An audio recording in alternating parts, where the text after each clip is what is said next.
We had one laggard. You have to call them and find why are they a laggard.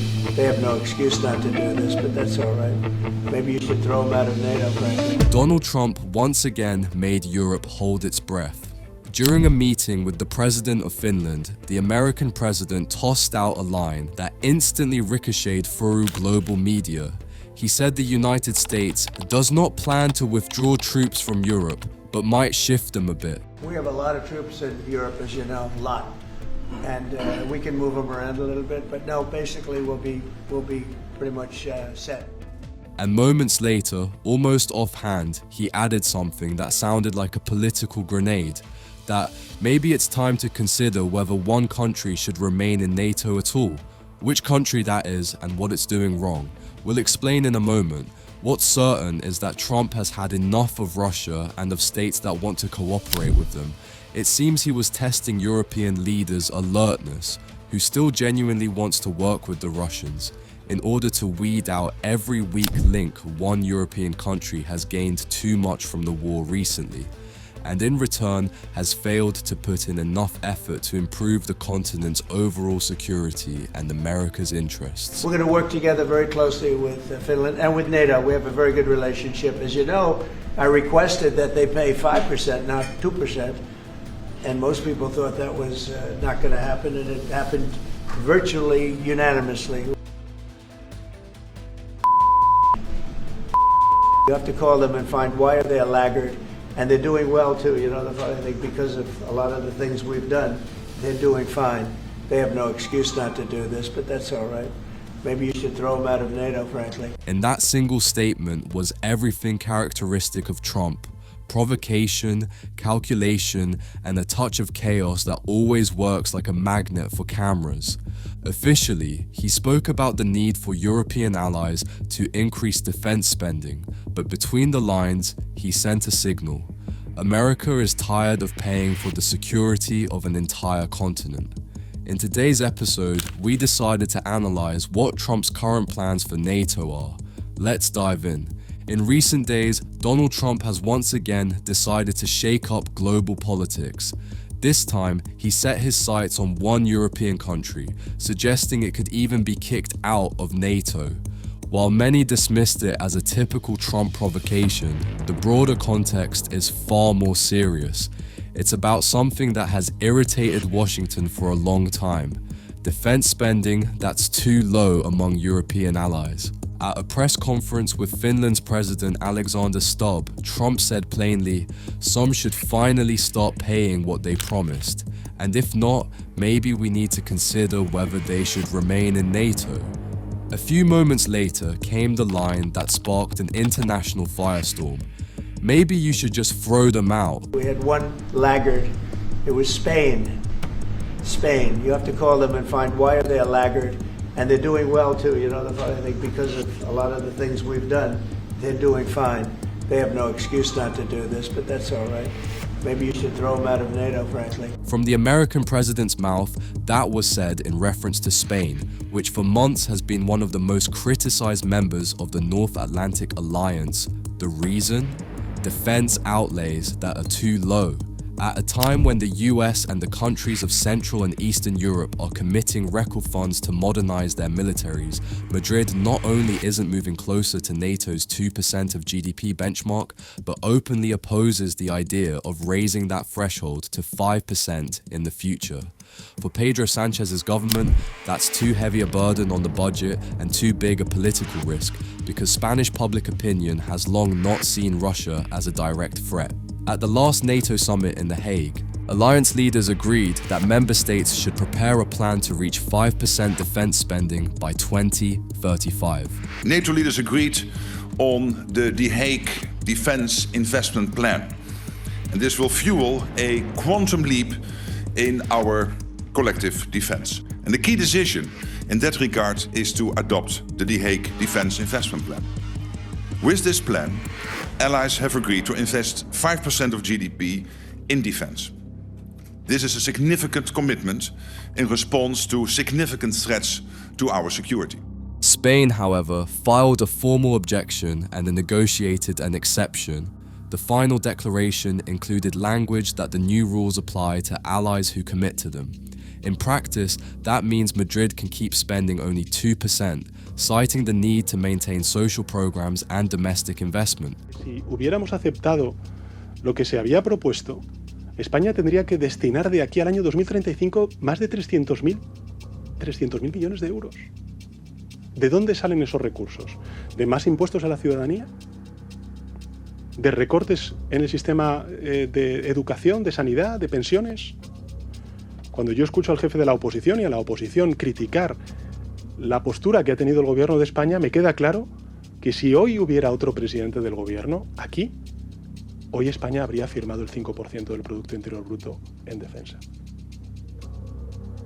Y eso sería un absoluto error para España. For Trump, that's unacceptable. In his narrative, Europe must stop riding on America's back, and anyone who doesn't keep their promises should be treated like a freeloader, something he already mentioned in June. Oh, I think Spain's terrible what they've done. No, I do. They're the only country that won't pay the full up. They want to stay at 2%. I think it's terrible. And you know, they're doing very well. The economy is very well. And that economy could be blown right out of the water with something bad happening. In this situation, Spain became an easy target.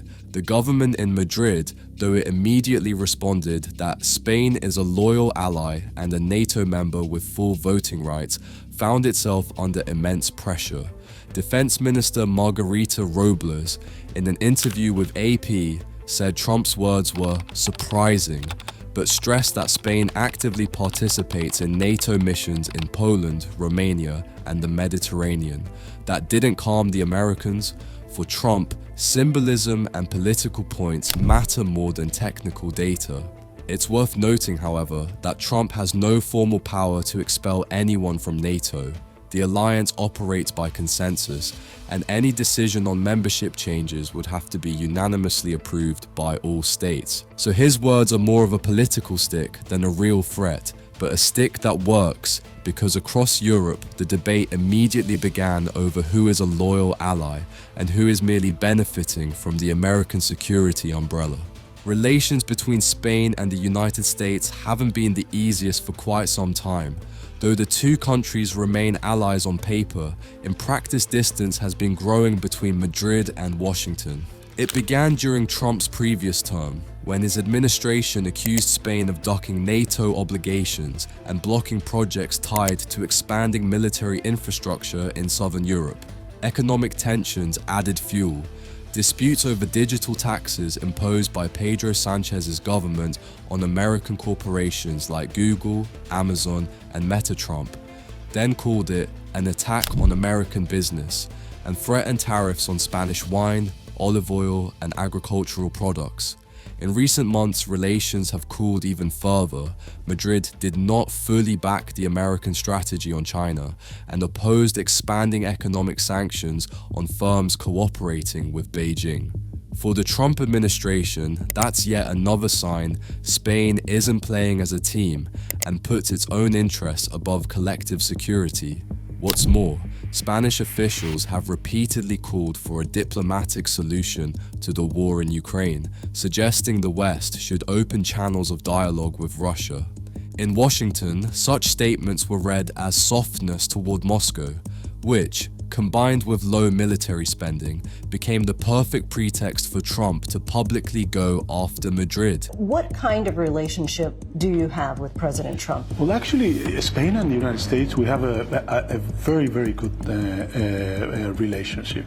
I mean, I'm not defying anyone. I'm defending what I think is the interest of my country, Europe, and of course, aligned with my convictions and my ideas. But certainly, the United States represents the second foreign investors in Spain. So there's a very important and a strong relationship between the US and Spain, and therefore, of course, between the European Union and the United States. I disagree with some of the let's say, policies. But, of course, I respect and I'm looking forward to have the best relationship with the US administration. There's also the issue of American military bases in southern Spain.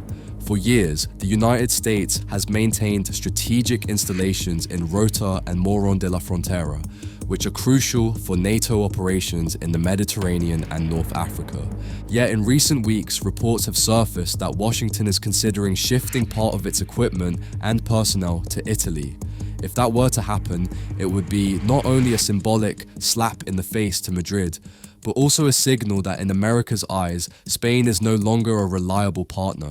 Spain has long been one of the favorite destinations for Russian oligarchs who, after 2014 and later after the full-scale invasion of Ukraine, began moving their assets there en masse.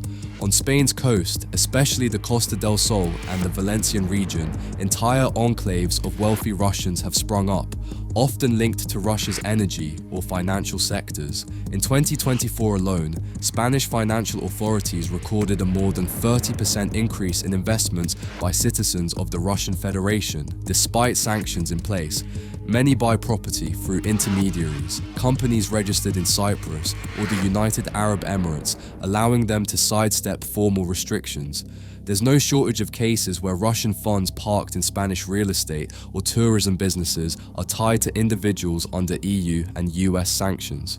Spanish media, such as El País and La Vanguardia, have repeatedly pointed out that local authorities turn a blind eye to the practice because Russian capital fuels the luxury real estate market, the hotel industry, and financial services. For Madrid, it's a way to sustain economic growth in tough times, but for Washington and Brussels, it's a source of growing frustration. In their view, Spain not only isn't doing enough to cut Russians off from the European financial system, but is actually benefiting from their money to patch budget holes. Ultimately, Trump's words don't mean anyone will actually be expelled from NATO, but they clearly show that the era of an unconditional US umbrella over Europe is ending. And if European allies don't start playing by the new rules, there will only be more political shocks like this. That's all from me for today. See you in the next one. Take care.